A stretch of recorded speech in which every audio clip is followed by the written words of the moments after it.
Hi everyone, I'm Donna Stellhorn, your practical astrologer, and today we are talking about the full moon.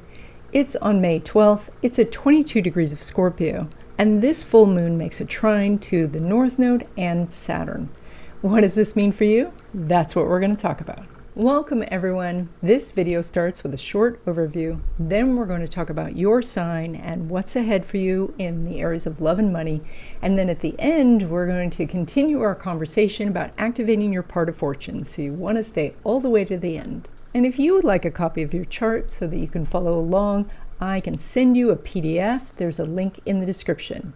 All right, let's take a look at this full moon chart. This full moon makes a trine to the North Node and Saturn. Now, North Node and Saturn have been traveling together for a few weeks, and this indicates generally that you've probably been struggling, that this is like walking up a steep incline. Now, as we get to this full moon energy, things are going to stabilize, but right now you're probably listening to this video before the full moon, so you're probably not having a walk in the park, but more like climbing the Alps. Now, I expect this full moon to bring us some calmer energy. This would include a quieter stock market, better job opportunities, and opportunities to connect with people in general. So this is kind of like the part of the roller coaster where you are in the flat area. It doesn't mean that this ride is over. There's going to be some excitement and unexpected drops in the future. But right now we have some calmer, stabilizing energy ahead. Now, full moon energy in general is a time where we pause. We look up to see the bright moon in the sky, and we are now going from a time of tending all the plants to harvest. But just before the harvest, there is a time where we can take a breath, and that's what we're in now.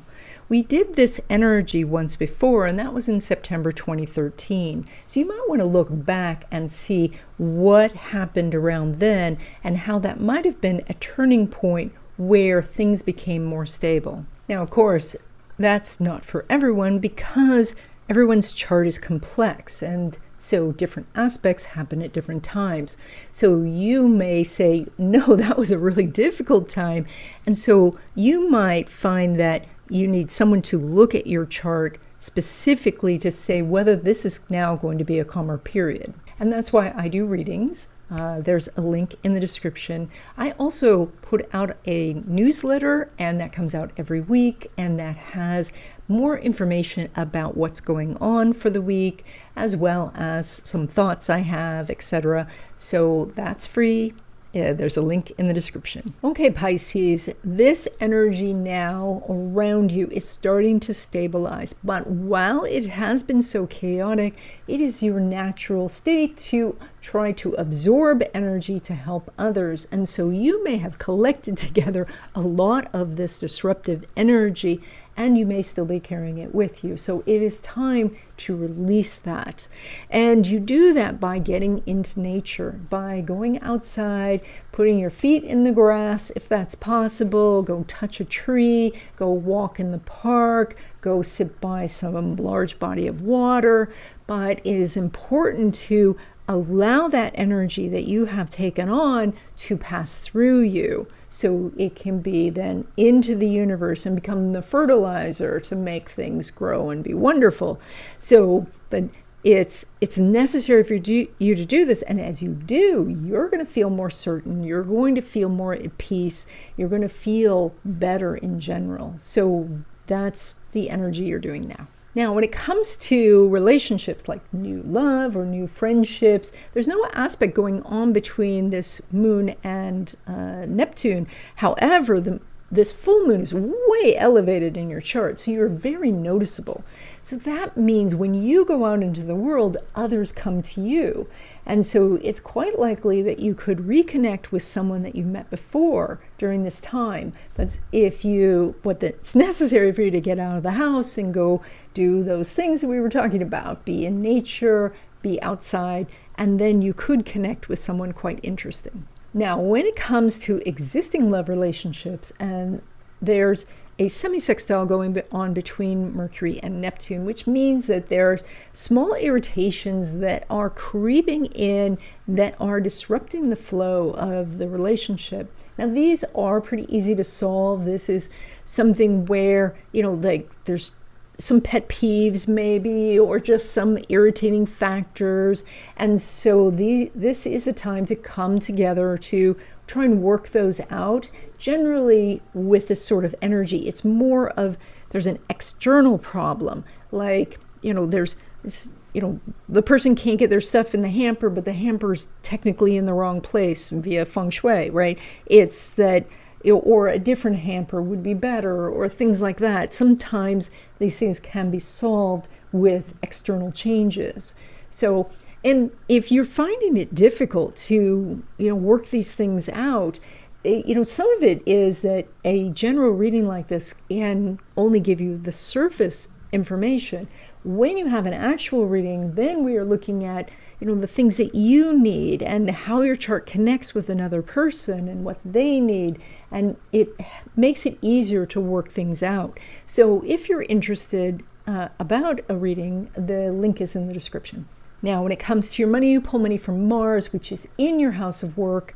And it makes sense because this is a harvest time, so if we look at the new moon, that's the planting of the seeds. When we get to the full moon, we're harvesting, which is a busy, busy time. So this is a time where you take whatever that you're working on for more money and you push it out into the world. You do all of that, get the back office stuff done, get the advertising so it's all set up so you can just push the button and launch it. And that's the energy that you're doing now. And when you do that, that's the thing that brings the money. You've got that Mars in your area of work, and it is related to all these planets that are in your house of money. So it directly brings you the money. So that is, whatever it is you're working on, it's time to launch. Now, when it comes to money from business or from investments, Mars is making a trine to Venus. So you have some excellent energy for making more money over the next 2 weeks.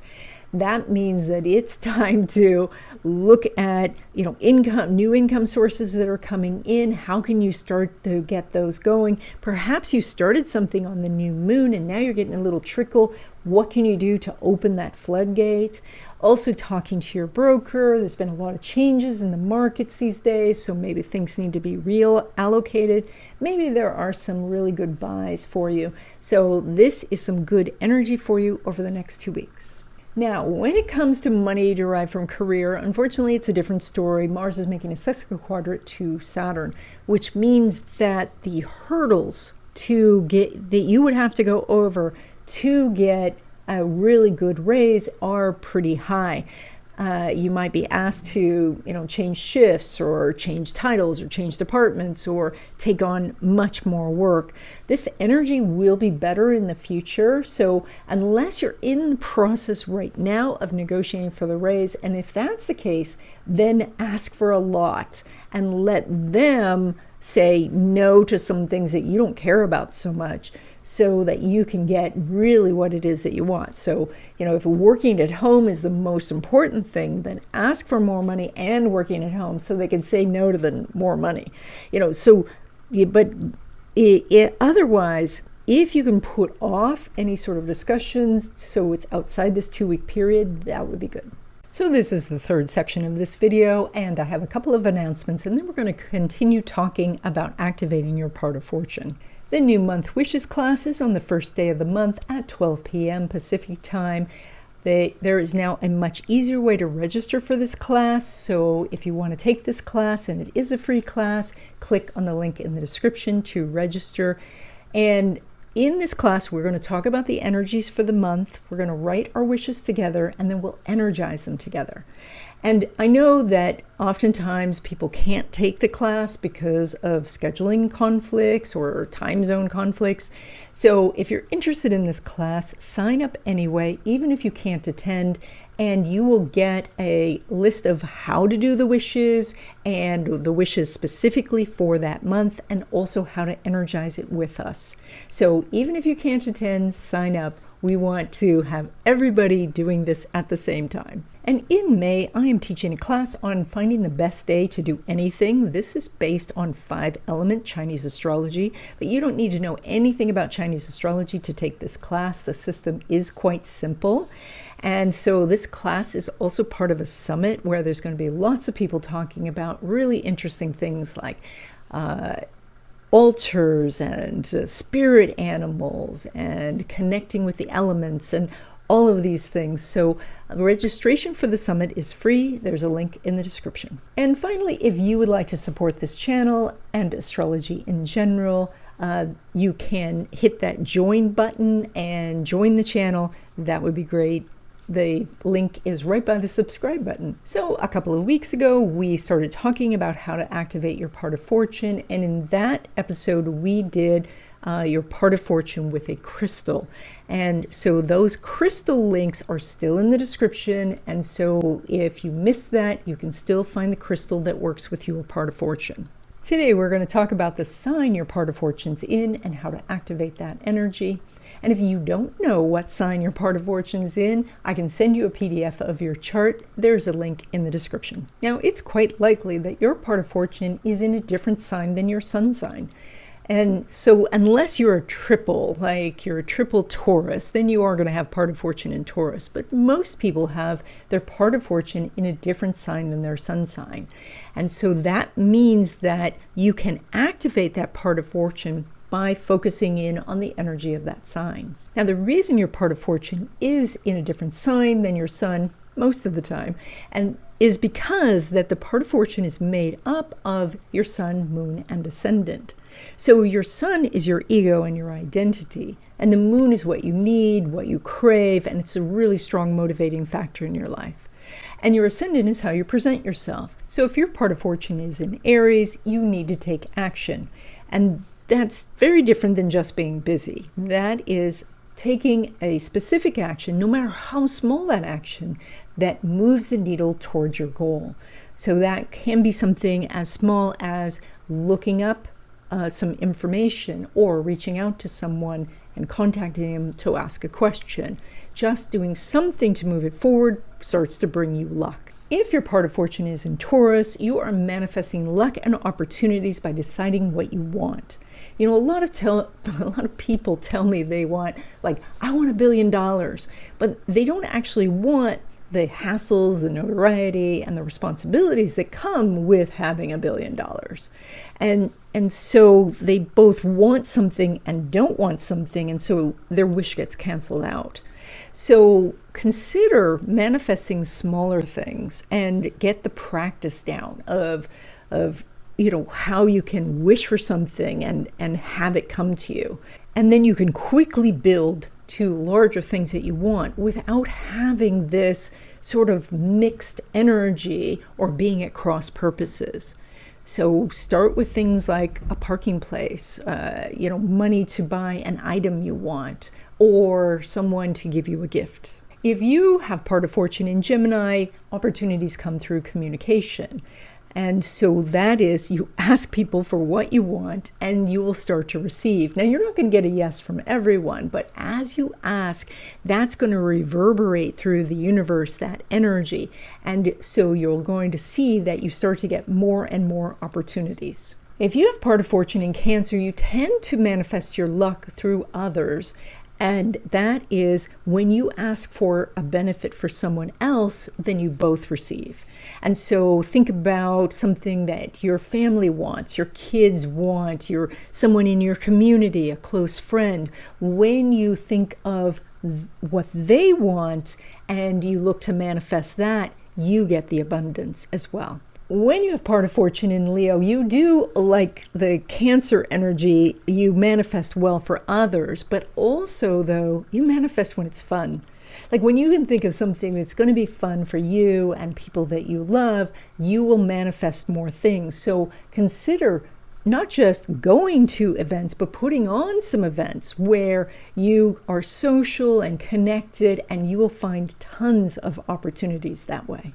When you have part of fortune in Virgo, your luck comes from a daily ritual, something that you do every single day, like lighting a green candle for money opportunities just for a few minutes every day, or doing a set of affirmations, or taking a walk while you look at, all the abundance around you, the leaves on the trees and the birds and all of that. So, or a few minutes with your gratitude journal in the evening. By doing some small thing every day, you open yourself up to abundance. If your part of fortune is in Libra, your luck comes from partnerships, and that is looking to collaborate with others. And again, not everybody's going to partner with you, but if you continue to ask, if you continue to reach out and meet new people and connect, you will have an abundance of opportunities. If your part of fortune's in Scorpio, your luck comes from leveraging other people's resources. Now, in a small sense, that could be like using one of those cashback credit cards so that every month you pay off your balance and then you get a little bit of extra money for free. But this could then grow into something bigger, like people investing in your business or people going out of their way to help you. If your part of fortune's in Sagittarius, your luck comes from exploring new things and having adventures.